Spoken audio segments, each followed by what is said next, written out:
Repatriation আর মানে 2.5 লাখের মধ্যে। এটা কি নতুন করে নাকি আগে যে তালিকাটা? না, আগে যেটা দেওয়া হয়েছিল সে তারিখে তারা কখনো আমাদেরকে কিন্তু ক্লিয়ার বলে না, আমরা 40,000 আগে আটকে ছিলাম। সেটা তারা এখন 2.5 লাখ মানুষের মধ্যে 1 লাখ, তারা 2.5 লাখ মানুষের তারা পরীক্ষা নিরীক্ষা করেছে এবং তার মধ্যে 1,80,000কে ক্লিয়ার করেছে। বাকিগুলো 70,000 যেটা ওই কনসিডারেশন ছিল তাদেরকে আবার তারা রিভিউ করছে। আর আমরা সে সাথে তাদেরকে এটাও তাদেরকে দাবি জানিয়েছি যে তারা এই আরও যে 7 লাখ 8 লাখ যেটা আছে সেটা যেন তারা ত্বরান্বিত করে। কিন্তু এই তালিকা অ্যাপ্রুভ করা মানে কিন্তু এই না যে কালকে তারা চলে যেতে পারবে, কারণ সেটা হলো গ্রাউন্ড রিয়ালিটিজের উপর নির্ভর করবে।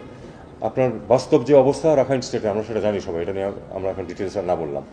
এই অবস্থায় তাদের কিন্তু রিপেট্রিয়েশন করা সম্ভব না। আমরা এখন সব পক্ষের প্রতি আন্তর্জাতিক সম্প্রদায় সহ যেটা ইনসিস্ট করছি সেটা হলো যে বর্ডারের ওই পাশে কনজেনিয়াল পরিবেশ সৃষ্টি করা হোক, যাতে করে এই মানুষগুলো অধিকার এবং নিরাপত্তা, এই দুটো বিষয়, অধিকার এবং নিরাপত্তা সহ যেন তারা ফেরত যেতে পারে।